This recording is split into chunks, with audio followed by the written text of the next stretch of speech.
वाराणसी की रथ यात्रा स्थित कन्हैयालाल गुप्त स्मृति भवन में हिंदी गजलकार आनंद परमानंद की जयंती मनाई गई। कार्यक्रम की शुरुआत अतिथियों द्वारा दीप प्रज्वलन एवं माल्यार्पण के साथ हुआ। इस अवसर पर कवि आनंद परमानंद की लोहियावादी विचारधारा की एक छोटी सी वीडियो क्लिप दिखाई गई। इसके उपरांत आधुनिक हिंदी गजलें और आनंद परमानंद विषय पर एक विचार गोष्ठी का आयोजन किया गया।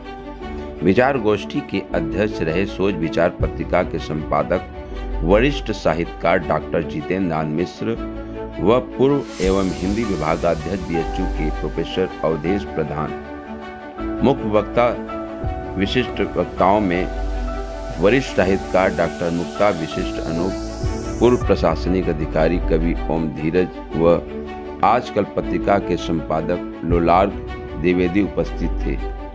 अपने अध्यक्षीय उद्बोधन में डॉक्टर जितेंद्र नाथ मिश्र ने कहा कि आनंद परमानंद की रचनाओं में बनावटीपन बिल्कुल नहीं था। वह अपने किसी भी आयोजक में रचनाओं को गायन के माध्यम से प्रस्तुत करते और ऐसा होना चाहिए, ऐसा मानते थे। इसके साथ ही कार्यक्रम के दूसरे चरण में सोनभद्र से पधारे गांधीवादी विचारक वरिष्ठ साहित्यकार कवि अजय शेखर की अध्यक्षता में काव्यांजलि के तहत शहर वाराणसी के तमाम कवियों ने गीत गजलों का रंग घोलकर एक सुहानी शाम को यादगार बना दिया। अभिनय अरुण ने शानदार और जबरदस्त मंच संचालन ने काव्य अंजलि में सरसता बना दी, जिससे श्रोता बराबर बंधे रहे। नसीमा निशा, सविता सौरभ, मंजरी पांडे, मधुलिता राय, परमहंस तिवारी, झरना मुखर्जी आदि ने अपनी रचनाओं को पढ़ा और श्रोताओं को भाव विभोर कर दिया।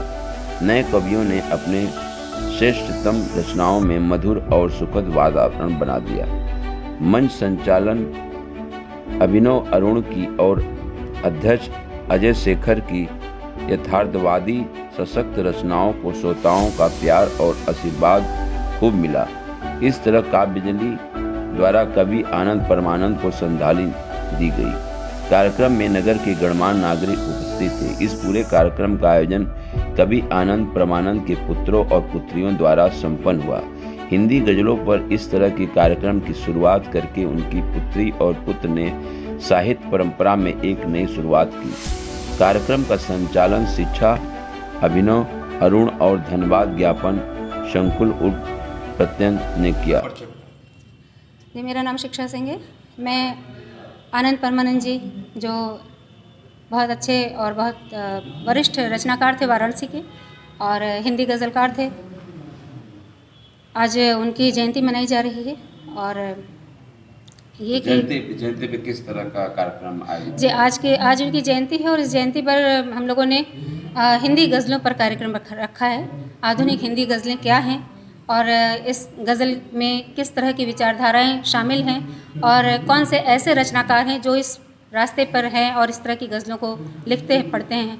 और हमारे पिताजी भी इसी तरह के मतलब लोहियावादी विचारधारा के थे और वो धारा से पूरी तरह से प्रभावित थे। तो उनकी रचनाओं में भी वो सारी चीज़ें जो लोहियावादी विचारधारा, जो समाजवादी सिद्धांत और जो उसकी बातें हैं वो उभर कर आती हैं। और आप जब देखेंगे उस सिद्धांत को तो आप देखेंगे कि वो सिद्धांत, वो विषय जो है लोहियावाद का, वो आम आदमी से जुड़ा हुआ है। गरीबी से, मजदूरों से, शोषित वर्ग से, उनके उत्थान, उनके कल्याण, उनकी बराबरी की बात की, कैसे हमारे समाज में एक बराबरी में हर वर्ग के लोग आ जाएं, मतलब कोई छोटा बड़ा ना रहे, सबको समान रूप से एक समता की भावना है उसकी बात सोचते हुए और उस नज़रिए को प्रस्तुत करना गज़लों के माध्यम से, ये सारे विषय सामग्री को लेकर के आज का ये कार्यक्रम मैंने आयोजित किया है हिंदी गज़लों पर।